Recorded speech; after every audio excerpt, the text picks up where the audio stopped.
نتكلم النهاردة عن ملخص فيلم جيسابيل. تفقد جيسي كل حد قريب منها ومش بيتبقى غير أبوها اللي بتلجأ له بعد سنين ما شافتوش سبب الحادثة اللي عملتها مع حبيبها اللي كانت سبب إنها تبقى مشلولة طول عمرها. تبدأ وقتها أحداث غريبة تحصل لما بتوصل لبيت أبوها. ده بيحصل كله أول لما بتشوف الشرايط اللي سابتها لها أمها، لدرجة إنها بعد ما شافتهم حست إن في حد عايش معاها في البيت. أفظع من كده إنه بيحاول يسيطر على جسمها.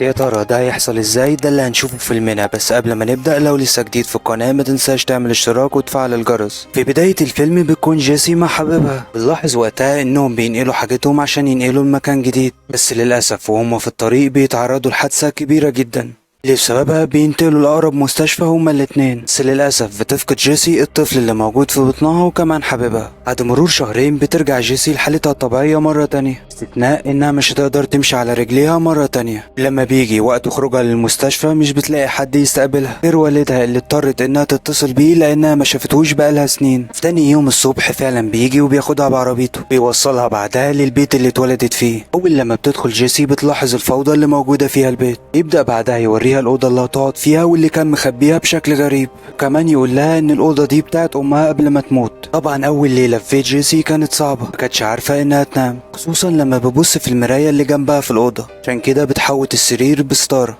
بس فجأة بتشوف جسم غريب قاعد على الكرسي بتاعها من ورا الستارة. لما بتشدها بسرعة بيختفي الجسم مرة تانية. تاني يوم بتبدأ جيسي تلف في البيت بالكرسي بتاعها. كان الراديو بالنسبة لها هي وسيلة الترفيه الوحيدة في المكان اللي عايشة فيه المعزول. بس الغريب إنها لما بتحاول تغير القناة تبدأ تسمع صوت واحدة بتعيط. فجأة بيقطع الموقف ده صوت جرس التليفون، بسبب إنه في الدور اللي فوق. بتقدر جيسي إنها توصله. ترجع مرة تانية لأوضتها اللي هي الأساس أوضة أمها. تلاحظ وقتها إن في عملة غريبة على الحيط. لما بتحاول تمسكها بتقع تحت السرير. لما بتنزل عشان تجيبها بتلاقي صندوق تحت السرير شكله غريب، بس الأغرب إن الصندوق ده مكتوب عليه اسمها. لما بتفتحه بتلاقي فيه مجموعة من شرايط الفيديو. طبعا فضولها خلاها تشغله على طول. تكتشف إن اللي سجل الشرايط دي أمها. الوقت اللي كانت بتسجل فيه الشرايط كانت حامل فيها. تقول لها إن الوقت اللي بتشوف فيه الشرايط ده أكيد أنا ميتة.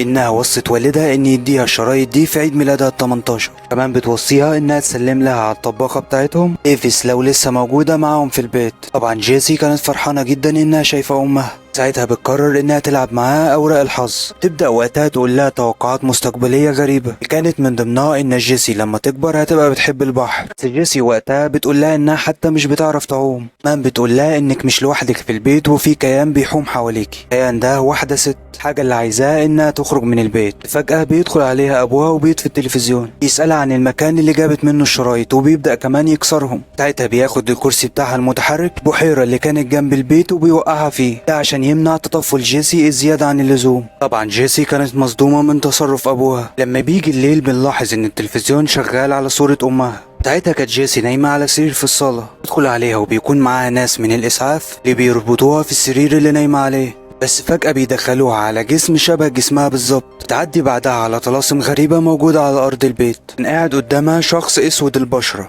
كان شكله مخيف لحد كبير. يرجع يكمل الطلاسم اللي بيرسمها. أول لما بيحط لها ماسك التنفس بيبدأ ينزل عليه دم من كل مكان. بس بتفوق بعدها جيسي من الحلم الفظيع اللي كانت بتحلمه. ما بترجع تبص على ستارة السرير بتاعها تلاقي نفس الكيان الغريب راكب على الكرسي بتاعها وبيتحرك. مرة دي بيتحرك ناحية سريرها. كمان بيحاول انه يخش لها على السرير، بيحاول انه يمسك ايديها. ساعتها جيسي بتفتكر كلام امها اللي في شريط الفيديو ان في كيان غريب عايش معاها وانها بنت، اللي خلاها تسألها هي مين. ساعتها الكيان بيرد عليها وبيقول لها ان اسمها جيسابيل. لما بيحاول يقرب منها بتصرخ جيسي وبيختفي الكيان. تاني يوم اول لما بتصحى تتفاجئ ان في كرسي متحرك موجود جنب سريرها. ساعتها بتركبه وبتخرج لابوها اللي بيعتذر لها عن اللي حصل امبارح. بيقول لها ان الكرسي ده بتاع امها القديم. قبل ما يمشي بيسألها ان كانت لقت شرايط تانية ولا لا. ان الرد طبيعي من جيسي انها لقت شريط واحد بس. اول لما بتتأكد انه مشي وسابها من البيت ترجع تشغل باقي الشرايط اللي لقيتها. تظهر امها مرة تانية وبتقول لها انها لقت حاجات غريبة في ورق الطاروت اللي بتقراه. اضطرت وقتها تسأل صديقها موسى على الحاجات دي، اللي بالمناسبة هو اللي علمها قراية الورق. مان هو اللي قال لها على الكيان اللي بيسكن البيت. تبدأ تقول لها على مواصفات الكيان اللي بتشوفه وكمان انها تعرضت لحادثة. ولما بترجع تستخدم الورقة مرة تانية بتقول لها انها شايفة موت كبير جدا قريب منها. للأسف بينتهي الشريط. تاني يوم بتفوق جيسي على صوت غريب جاي من الدور اللي فوق. ساعتها بتسمع صوت عالي جدا، بس بتتفاجئ بعدها ان دي ممرضة وجاية تطمن عليها. تساعدها بعدها الممرضة انها تدخلها الحمام، ولما بتسيبها وتمشي بيبدأ الحمام كله انه يضلم، كمان بيتقفل الباب عليها. تبدأ مادة لونها اسود شكلها غريب تملى البانيو اللي موجودة فيه جيسي. بيرجع الكيان الغريب يظهر ليها مرة تانية، بس المرة دي بيكون معاه في نفس البانيو. فجأة بيبدأ الكيان ده يصرخ في وشها بصوت عالي، كمان بيحاول يغرقها في المادة السمراء اللي ملت البانيو. ساعتها بتحاول جيسي انها تهرب منها بس ما بتقدرش. ساعتها بيبدأ الكيان انه يثبتها ويطلع مادة غريبة من بقها بيغرقها. ولما ابو جيسي بيسمع صراخها وبيفتح الباب بيختفي كل حاجة. لما بيرجعها لأوضتها بيقول لها ان السبب الشرايط اللي بتشوفها. لما بيدور على الشرايط بيلاقي فعلا موجودة، يأكد لها انها ما كانتش على طبيعتها وهي بتسجل الشرايط دي. ساعتها بيقرر المرة دي انه يخرج بره البيت عشان يحرق كل الشرايط اللي لقاها. لما بيحاول عشان يولعهم بتمسك النار في ايده، بس الغريب ان بيقفل باب الكوخ اللي كان موجود جواه لوحده عشان ما يقدرش انه يهرب، وبيولع النار فيه وكل الكوخ اللي موجود فيه. طبعا جيسي كانت شايفاه بس مش في ايديها حاجه تعملها. تاني يوم بيحضر الجنازه بيبقى اللي قبل كده بريستون. وسط الناس بترجع تشوف نفس الشخص الاسمر المشوه ده كان السبب انها تغمى عليها. ساعتها بيقرر بريستون انه يوصلها لغايه البيت ويقضي الليله معاها. وهو نايم على الكرسي بتاعها جنبها يحس ان في ايد غريبه بتصحيه. لما بيفوق مش بيلاقي اي حد جنبه، ولما بيتاكد ان جيسي كويسه بيضطر انه يسيب البيت. بس جيسي في الحقيقه كانت محتاجه ان حد يتكلم معاها خصوصا في الليله دي. ساعتها بيقرر انه ما يسيبهاش. تبدا وقتها تحكي له عن كل الكوابيس اللي بتشوفها. بيقرروا ساعتها انهم يرجعوا شرايط الفيديو اللي ما قدرش والدها انه يحرقها. اول لما بيشغلوها بيقفلها بريستون. بيقول لجيسي انها مش لازم تتفرج عليها خصوصا انها قاعده في البيت لوحدها. كمان كل التوقعات اللي بتقولها عليها مش حقيقيه، هي انها بتحب السباحه وهي مش بتعرف تعوم، كمان انها مش هتسيب البلد وهي سابت البلد اكتر من مره. ساعتها بيضطر انه يسيبها لان مراته اتصلت بيه اكتر من مره. بيسيب لها رقم تليفونه عشان لو احتاجته.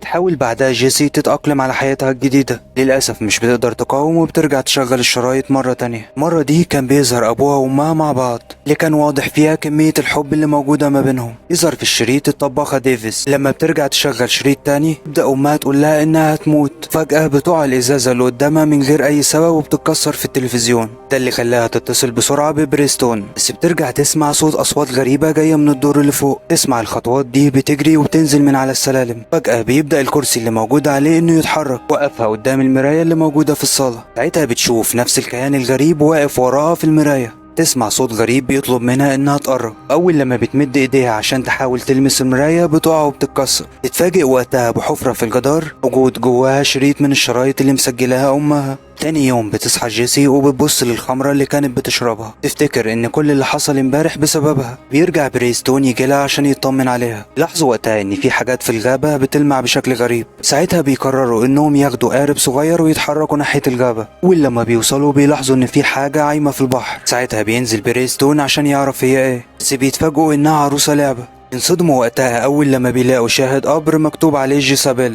موجود عليها نفس تاريخ ولادتها. ساعتها بيقرروا انهم يحفروا ويشوفوا ايه اللي موجود في القبر. فعلا بيلاقوا تابوت، واول لما بيفتحوه يتفاجئوا ان فعلا جواه جثة طفل. ساعتها بيبلغوا الشرطة واللي بيجوا بسرعة للمكان وبيبتدوا التحقيق. كان أكبر اقتراح ليهم إن الطفلة اللي موجودة دي هي أختها. عشان يتأكدوا خدوا منها عينات عشان يقارنوها ما بينهم وما بين بعض. بعد لما بتمشي الشرطة بيقرر بريستون إن ما يسيبهاش الليلة دي لوحدها. بياخدها لبيته عشان تنام عندهم. هناك بتقابل جيسي مراته اللي ما كانتش حباها. تاني يوم بيقرروا إنهم يروحوا للطباخة ديفيس عشان يعرفوا قصة الطفل، كانت جيسي ليها إخوات ولا لأ. أول لما بيشوفوها بتتعرف على بريستون، بس للأسف أول لما بتشوف جيسابيل بدأ إنها تقول مجموعة من الكلمات الغريبة. ساعتها بيترجم لها جوزها اللي قاله. بيقول لهم إنها كانت بتقول أغنية قديمة واللي كانوا بيقولوها عشان يستدعوا الأرواح. فجأة بتبدأ تشد شعر جيسي تقول لها قولي لموسى إن جيسي نالت اللي تستحقه. ولما بيخرجوا من عندها بيقرروا المرة دي إنهم يزوروا موسى. بيروحوا له للمكان اللي قالت عليه أمها. لما بيقربوا من المكان بيلاقوا نصب بشكله غريب،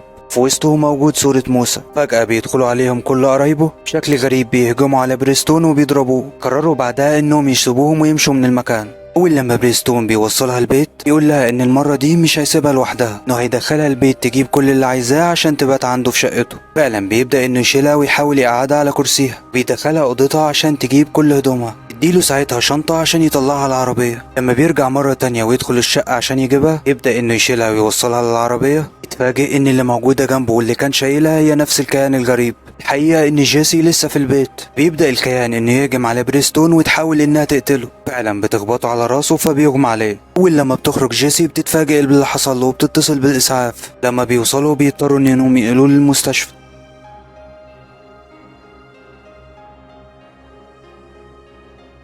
أول لما بيمشي بتبدأ جيسي تكلم الكيان اللي موجود في البيت إنها كانت فاكرة إن الكيان ده محتاج مساعدتها. ترجع مرة تانية تولع شموع وترجع تكلمها. ساعتها بيظهر صوت وبيقول لها إنها اسمها جيسابيل. بس فجأة بيرن تليفونها من الشرطي بلغها فيه إن بريستون فطلب منهم بشكل غريب إنهم يحموها لأنها في خطر أكيد. بيقول لها إن النتائج كمان ظهرت للطفلة المقتولة إنها كانت سمراء البشرة. يقول لها انهم قارنوا حمضها النووي مع ابوها وامها والبنت المقتوله. فجاه بيفصل التليفون وبيشتغل التلفزيون لوحده. ساعتها بتشغل اخر شريط موجود في الحيطه، تظهر فيه امها وعلى بقها دم. ترجع تاكد لها انك ميته وابوك موسى كمان ميت. تتفاجئ ان الطفله اللي معاها بشرتها سمر. ساعتها بتمسك مسدس وبتقول لها انك هترجعي مره تانية. بس فجاه بيفصل الشريط وبتظهر امها من وراها. تبدا تحكي ليها القصه الحقيقيه. تقول لها ان الكيان اللي موجود في البيت هي جيسابيل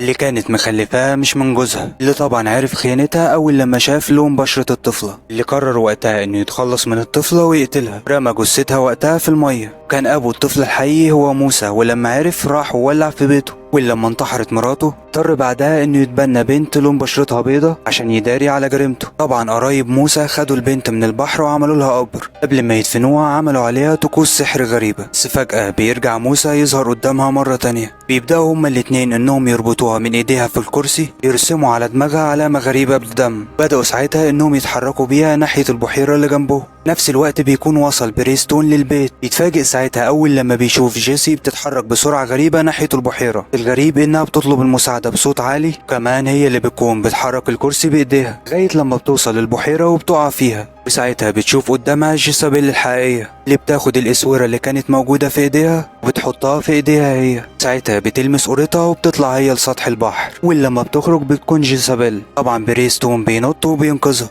طبعا في الوقت ده بتكون روح جيسابيل الحقيقية انتقلت لجسمها. بس كده يا سيدي، دمتم في امان الله. كل اللي وصل للاخر انتوا احلى واجدع ناس.